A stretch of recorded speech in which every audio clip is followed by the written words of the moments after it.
तो चलिए बात करते हैं भारतीय क्रिकेट टीम के हालिया प्रदर्शन की।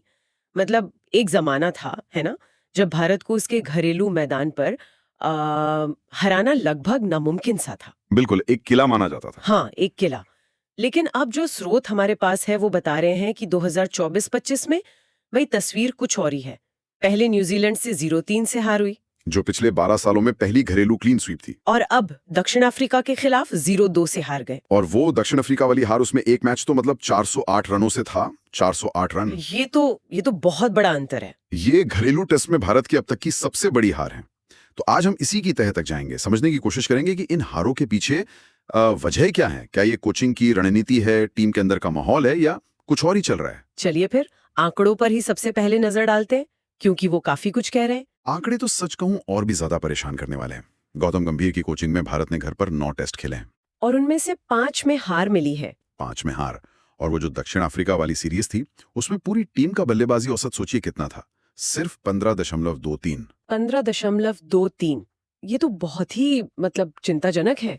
ये सिर्फ एक आंकड़ा नहीं है, ये दिखाता है कि भारत का जो घरेलू किला था वो अब कमजोर पड़ रहा है।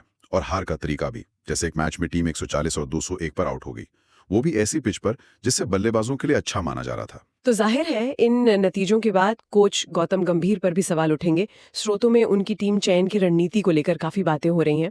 बिल्कुल, और यहीं पर मामला दिलचस्प हो जाता है। आलोचक कह रहे हैं कि उनकी जो रणनीति है, मतलब पारंपरिक टेस्ट स्पेशलिस्ट की जगह ऑलराउंडर्स को ज्यादा मौके देना, वो काम नहीं कर रही है। हाँ, वो काम नहीं कर रही। देखिए, टेस्ट क्रिकेट में आपको विशेषज्ञ चाहिए होते हैं, लेकिन गंभीर ने हार की जिम्मेदारी लेते हुए ये भी कहा कि दोष सबका है। तो ये एक तरह से टीम को बचाने की कोशिश लगती है, कम से कम सार्वजनिक तौर पर तो यही लगता है। सार्वजनिक तौर पर तो ठीक है, लेकिन ड्रेसिंग रूम के अंदर क्या चल रहा है? क्योंकि सूत्रों में विराट कोहली और गंभीर के बीच एक अजीब सी घटना का भी जिक्र है। हाँ, वो घटना दक्षिण अफ्रीका से वनडे सीरीज जीतने के बाद की है। अच्छा। रिपोर्ट्स के मुताबिक जब टीम जश्न मना रही थी तो विराट कोहली ड्रेसिंग रूम की तरफ जाते हुए गंभीर को कथित तौर पर नजरअंदाज करते हुए निकल गए। अब ये जानबूझकर हुआ या बस हो गया, ये कहना तो मुश्किल है। लेकिन ऐसी चीजें टीम के माहौल पर सवाल जरूर खड़ा करती हैं, और सोशल मीडिया पर तो इसने अटकलों को और हवा दे दी। ये तो बड़ा दिलचस्प है। एक तरफ टेस्ट में ये सब चल रहा है और दूसरी तरफ वनडे में टीम जीत रही है। जी हाँ, और यही इस कहानी का सबसे हैरान करने वाला पहलू है। और दिलचस्प बात यह है कि गंभीर ने बाद में कोहली और रोहित शर्मा जैसे अनुभवी खिलाड़ियों के वनडे प्रदर्शन की तारीफ भी की। अच्छा।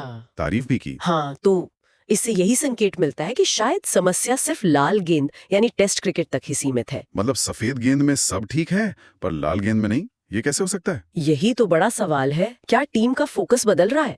ये सफेद गेंद और लाल गेंद क्रिकेट के बीच एक बड़े अंतर को दिखाता है। भविष्य की चुनौतियां तो साफ हैं। एक स्थिर टीम चुनना, रणनीति में सुधार करना और दोनों फॉर्मेट के बीच संतुलन बनाना। तो कुल मिलाकर इन स्रोतों से जो तस्वीर उभर रही है वो ये है कि भारतीय टेस्ट क्रिकेट एक चौराहे पर खड़ा है। कोचिंग पर सवाल, खिलाड़ियों के संबंधों पर अटकलें और फॉर्मेट की प्राथमिकता पर एक बड़ी बहस। बिल्कुल, और ये हमें एक बड़े और शायद ज्यादा जरूरी सवाल पर लाकर छोड़ देता है। क्या आज के दौर में, जहां क्रिकेट का कैलेंडर इतना भरा हुआ है, एक टीम के लिए तीनों फॉर्मेट में एक साथ शिखर पर बने रहना मुमकिन भी है?